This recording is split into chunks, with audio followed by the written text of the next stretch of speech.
मसीह की एक और बार रेमा वचन में आप सभी का स्वागत है। आज का संदेश का शीर्षक इस प्रकार से है, मार्ग, सत्य और जीवन। प्रभु यीशु मसीह ने अपने चेलों को सिखाते वक्त में अलग अलग वक्तव्य कहे हैं। मैं हूं, ऐसे कई वक्तव्य, आई एम स्टेटमेंट्स बहुत सारे यीशु मसीह ने बताए हैं। जैसे मैं द्वार हूं, मैं जीवन की रोटी हूं, मैं जगत की ज्योति हूं। इसी प्रकार से चेलों को सिखाते वक्त में यीशु मसीह ने एक बार ये कहा कि जो यूहन्ना रचित सुसमाचार 14 अध्याय उसकी 6 आयत में हम देखते हैं कि मार्ग, सत्य और जीवन मैं ही हूं, बिना मेरे द्वारा कोई पिता के पास नहीं पहुंच सकता। ये वक्तव्य इतना पावरफुल है, ये पूरी दुनिया के एक एक व्यक्ति के लिए ये जानना बहुत जरूरी है। हम सबके जो आदि माता पिता आदम और हव्वा ने जब पाप किया तो स्वर्ग में जाने का रास्ता या मार्ग बंद हो गया, खत्म हो गया। उस मार्ग को मानव के रूप में अवतरित होकर और किसी ने नहीं, केवल प्रभु यीशु मसीह ने ही उस मार्ग को खोला है। कैसे? इस एक मार्ग की भविष्यवाणी वो सर्वज्ञानी परमेश्वर ने अपने सर्व ज्ञान में उसी वक्त में, जब आदम और हव्वा ने ये पाप किया, उसी वक्त में ये भविष्यवाणी के तौर पर वचन में हम ये पाते हैं उत्पत्ति 3:15 में कि स्त्री की संतान सर्प के सिर को कुचलेगा और वो उसके एड़ी को डसेगा। ये पहली भविष्यवाणी वो सर्वज्ञानी परमेश्वर ने, पिता ने ये कहा कि इस मार्ग को खोलने वाला स्त्री की संतान यानी कुंवारी मरियम के द्वारा पैदा होने वाले प्रभु यीशु मसीह के द्वारा ही ये मार्ग खुलेगा। उस सर्वज्ञानी परमेश्वर ने इस बात को बताया। यशायाह नबी ने सैकड़ों साल पहले, यीशु मसीह के जन्म के सैकड़ों साल पहले यशायाह नबी ने इसकी भविष्यवाणी की कि वो कुंवारी से उत्पन्न होगा। हम इस बात को देखते हैं नए नियम में, अगर हम पढ़े प्रेरितों की पुस्तक 4 अध्याय उसकी 12 आयत में इस प्रकार से लिखा है, किसी दूसरे के द्वारा उद्धार नहीं, केवल प्रभु यीशु मसीह के द्वारा ही।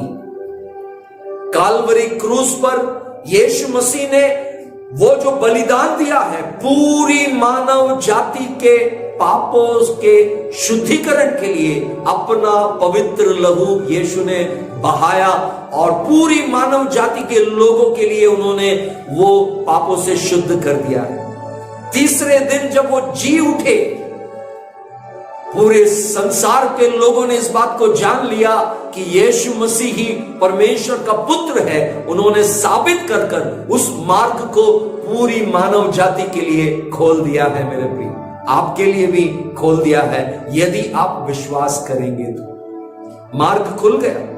यीशु मसीह ने दूसरी बात, इस बात को बताया, इस सत्य बात को, इस सच्चाई को जो विश्वास के साथ ग्रहण करेगा, वो मेरे साथ, पिता के साथ वो वास करेगा, स्वर्ग में वो वास करेगा। यूहन्ना रचित सुसमाचार उसका 8वां अध्याय उसकी 24वीं आयत में इस प्रकार से लिखा है, यदि कोई विश्वास न करेगा तो निश्चित वो पाप में ही मर जाएगा। मेरे प्रियो, ये सुनहरा अवसर यीशु मसीह ने आपके और मेरे जीवन में दिया है। यूहन्ना रचित सुसमाचार 1 अध्याय उसकी 14 आयत में इस प्रकार से लिखा है, वचन देहधारी हुआ और अनुग्रह और सच्चाई से परिपूर्ण होकर हमारे बीच में डेरा किया। प्रेरित लोगों ने यह कहा, हमने अपने शारीरिक आंखों से उस अनुग्रह और सच्चाई को देखा है जो प्रभु यीशु मसीह ने। यीशु मसीह कह रहे हैं, मैंने जिसको स्वतंत्र किया, यूहन्ना 8 के 36वीं आयत में लिखा है कि जिसको पुत्र ने स्वतंत्र किया वो हमेशा के लिए स्वतंत्र हो गया है। मेरे प्रियो, मैं आपसे कहना चाहता हूं, मैं और आप अब पाप के बंधन में रोकर उस जकड़े हुए अवस्था में नहीं रहना है। यीशु मसीह पर विश्वास कर कर स्वतंत्र होकर यीशु मसीह के संतान बनकर हमें परमेश्वर के उस मार्ग में, उस सच्चाई में हमें आगे बढ़ना है। अंत में एक और बात बताकर संदेश को समाप्त करना चाहता हूं। यीशु मसीह ने कहा था, मैं ही मार्ग हूं, मैं ही सत्य हूं और मैं ही जीवन हूं। ये कौन से जीवन की बात वो कर रहे हैं? क्या हम जो शरीर में 70-80 साल जी रहे हैं उस जीवन की बात कर रहे हैं? नहीं मेरे प्रिय, ये उस अनंत जीवन की बात कर रहे हैं जो आदम और हव्वा ने खोया है। जो उन्होंने खोया हम उसे पा सकते हैं प्रभु यीशु मसीह को ग्रहण करने के द्वारा। एक व्यक्ति जब यीशु मसीह को अपना उद्धार करता, अपना परमेश्वर के रूप में जब वो ग्रहण करता है तो उसका एक जीवन, नया जीवन शुरू हो जाता है जो अनंत काल तक बना रहेगा। यूहन्ना रचित सुसमाचार पहला अध्याय उसकी 4 आयत में इस प्रकार से लिखा है, उसमें जीवन था और वह जीवन मनुष्यों की ज्योति था। पूरी मानव जाति के लिए वो ज्योति बनकर आया और अंधकार से लोगों को उजाले में लाकर उस अनंत काल के उस मार्ग में वो अनंत जीवन यीशु मसीह ने दिया है। इसीलिए यूहन्ना 17:3 में भी ये लिखा है, अनंत जीवन क्या है? सच्चे परमेश्वर को जानो और यीशु मसीह को जानना ही अनंत जीवन है। मेरे प्रियो, अंत में मैं आपसे ये सवाल पूछना चाहता हूं, क्या आपने ये अनंत जीवन पाया है? नहीं पाया है? एक मौका और आज के दिन प्रभु आपको दे रहा है। इस संदेश को सुनने के बाद आप जो है नाश की ओर नहीं जाना है, स्वर्ग राज्य के वारिस बनना है, यही हमारी प्रार्थना है। अब मैं एक गीत का अंतरा गाकर मैं इस संदेश को समाप्त करना चाहता हूं। जय देने वाले प्रभु यीशु को कोटि कोटि धन्यवाद। जय देने वाले प्रभु यीशु को कोटि कोटि धन्यवाद। जीवन देने वाले प्रभु यीशु को जीवन भर धन्यवाद। जय देने वाले प्रभु यीशु को कोटि कोटि धन्यवाद। जीवन देने वाले प्रभु यीशु को जीवन भर धन्यवाद।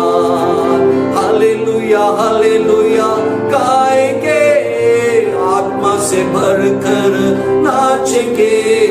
हालेलुया हालेलुया गाएंगे, आत्मा से भरकर नाचेंगे। यीशु जिंदा है, वो आने वाला है।